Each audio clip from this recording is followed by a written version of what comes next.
Resto Geek.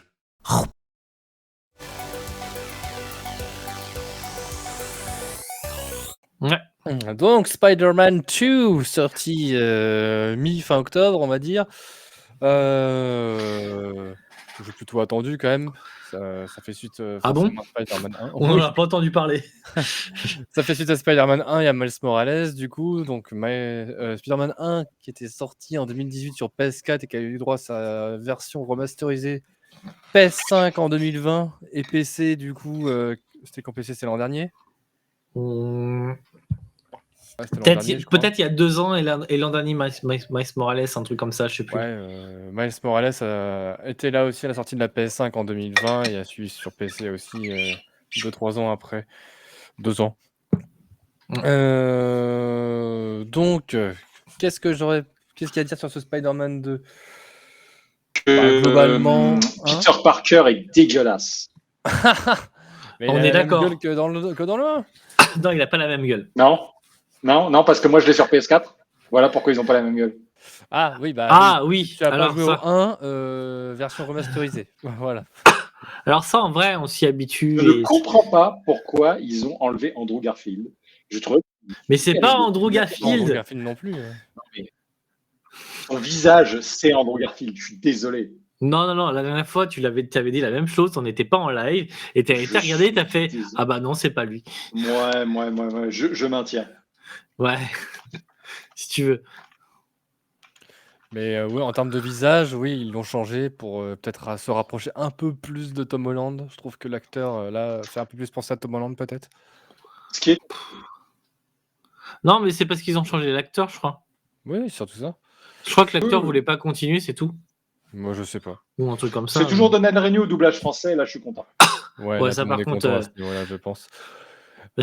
Surtout qu'il s'est fait plaisir et qu'il a rajouté pas mal de petites blagues qui passent qu'en français, quoi. Exactement. Des trucs Et en ça, c'est référence beau. aux inconnus, par exemple. Ça, c'est beau. Et là, en VO, ils ont pas ça et c'est bien. Donc, sinon, en termes d'histoire, qu'est-ce que ça raconte sans trop de spoilers? Enfin, même sans spoiler du tout sur Spider-Man 2, parce que bon, on va pas déconner.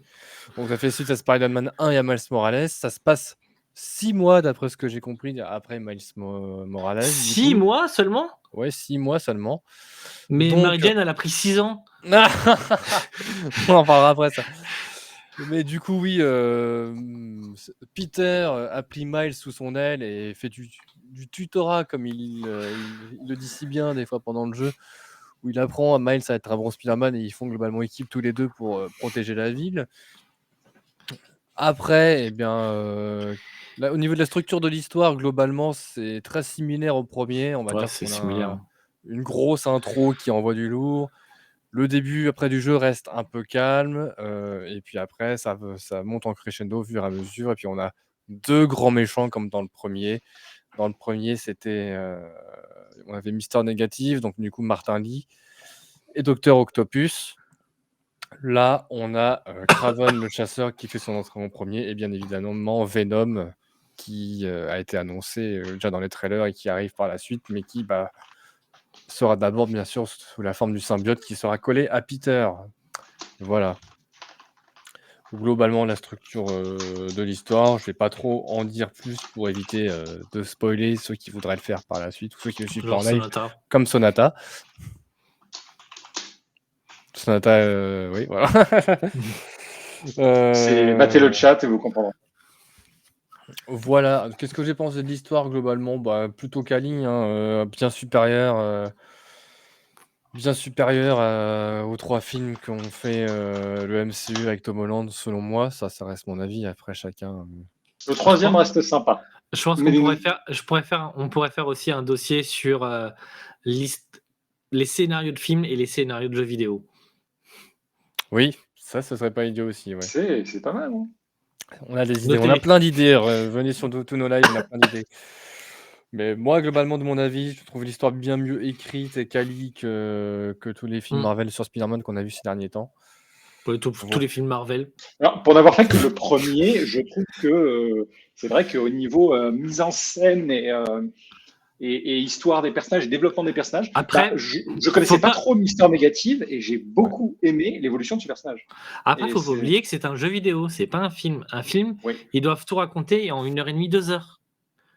oui Là, sauf t'es que les plutôt films sur une Marvel, ils en série. durent 3. On est Ouais, plus- mais quand même, là, t'es plutôt sur une série. T'es plutôt sur une série de 10 épisodes. C'est pas pareil. Oui, alors dans ce cas-là, si tu veux qu'on commence ce débat, on peut parler du scénario, on va dire, moyen de, par exemple, Iron Fist. Non, mais ça, ok, mais voilà, c'est juste comparer un film en disant qu'il y a plus de profondeur, etc., c'est compliqué dans un film. Ça dépend. Je dis Ça pas que dépend c'est pas du temps de faisable. cinématique. Ça dépend Mais du temps oui. de cinématique et De de toute façon, dans combien tous de les temps, cas, j'ai parce qu'après, il y l'impression a que le ce jeu, soit il y a la sous partie jeu et la partie cinématique. Bon, de toute façon, sauf je sous pense qu'on peut format en faire jeu, un film ou dossier. série, On c'est peut pas la en même faire façon de raconter une histoire. On peut en faire un dossier, ouais. Mais globalement, oui, l'histoire fonctionne très bien. Peter, Miles, ils sont attachants. Les personnages secondaires aussi, Harry, Mary Jane, et puis même les méchants sont plutôt bien développés. Craven a un vrai background aussi. Si on s'attarde un petit peu sur les quêtes secondaires, notamment les quêtes où on nettoie un petit peu ses bases, il y a un vrai background au niveau de sa famille, etc. et sur sa philosophie de chasse, on va dire. Donc ouais, plutôt surpris à ce niveau-là. Au niveau je des trouve- graphismes, Je trouve que quand même, t'as aussi un truc qui est mieux que Tears of the Kingdom, c'est que t'as pas l'impression de refaire la même chose. oui, Au forcément. début, en tout cas. Au début, ouais. Puisque je me suis arrêté au début de Tears of the Kingdom. Au niveau des graphismes du jeu, je m'attendais à une plus grosse claque graphique que ça, même si globalement, oui, le jeu, je pense qu'il est plus beau que la version remasterisée du premier sur PS5. C'est surtout techniquement que ça fonctionne bien. Les scènes d'action qui virevoltent dans tous les sens avec le moteur, il n'y a pas de coupure, il n'y a pas de texture qui bave, qui s'affiche en retard. T'as pas de Tout temps de tourne. chargement quand tu vas d'un point à l'autre de la ville en téléportation. Exactement, les déplacements rapides, ça c'est un des points qui est vraiment carré du jeu, même si on s'en sert peu, je trouve. C'est que quand tu peux te déplacer rapidement, tu cliques sur la map et c'est pas un point précis, c'est tu sélectionnes la rue limite que tu veux, le jeu fait un zoom et hop, tu es direct dans le truc. Et ça c'est assez impressionnant, c'est pas mal, ouais. Ça, franchement, techniquement, c'est beau. Je sais pas trop l'utilité en vrai. Enfin, Voilà. j'ai du mal avec ce genre de choses, mais c'est Oui, ça reste impressionnant. un détail.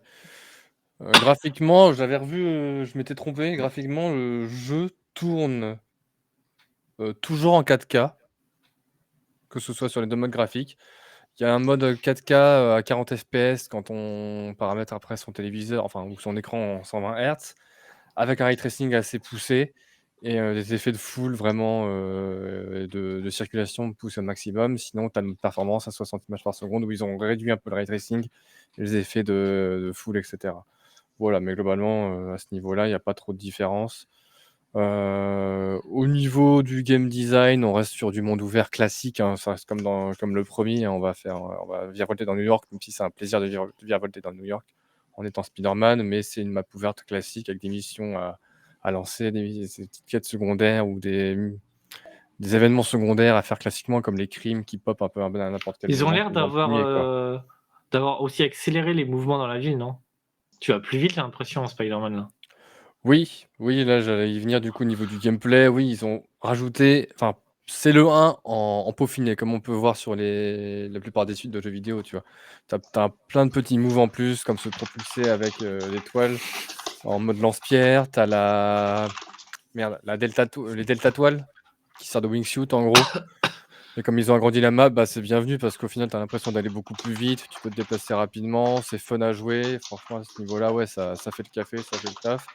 Mais c'est pas non plus, genre tu fais pas non plus tout en delta toile, tu vois? Tu as forcément des limites et tu gardes l'équilibre avec le balancement, et cetera, tu vois?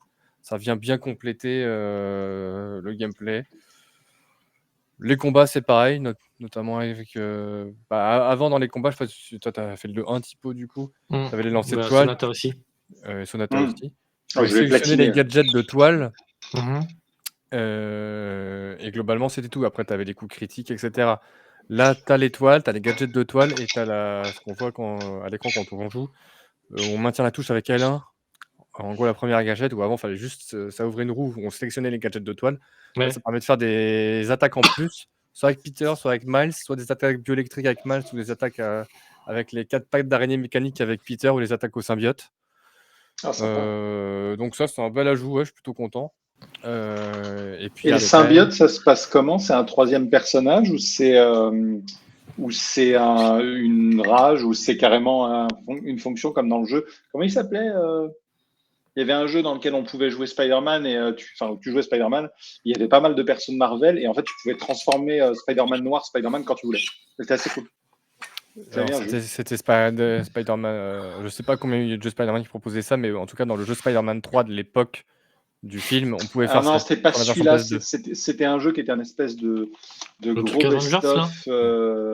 best-of. C'était pas un jeu Avengers. Mais Je je vais essayer crois de- je vais peut-être voir essayer de de quel jeu dont tu parles. Ça doit être C'était un jeu pas Spider-Man un peu de Evil. niche, peut-être, mais... C'était un one shot et je l'ai bien aimé, même si en vrai il est plutôt moyen. Je l'ai bien aimé parce que vraiment c'était avant toute la vibe Marvel et tout et il avait un truc assez. Il y avait ce côté film Marvel avant l'heure en fait, avec pas mal de persos. Il y avait Wolverine, il y avait la sorcière écarlate, enfin Scarlet Witch du coup. Il y avait du coup forcément il y avait Venom parce que c'était le méchant principal. Il y avait pas mal de méchants aussi qui s'étaient fait contaminer par Venom. J'arrive pas à trouver de liste. Série de jeux vidéo d'Insomniac Games. Ben non, je veux juste des séries de jeux. Spider-Man, terrible. Dis-moi quand Ouais, tu je vais retrouver. Mais Je vais pour retrouver. répondre à ta question, non, c'est à un moment donné du jeu. Alors, je vais pas spoil parce qu'on n'a pas fini le jeu à ce niveau-là, mais on a une compétence supplémentaire qui s'ajoute à Peter en fait quand on a le symbiote, c'est-à-dire on a des coups supplémentaires assez puissants et une rage, oui, on va taper plus fort en gros. D'accord. S'il l'a pas empêché de mourir, vous verrez bientôt ça. Voilà.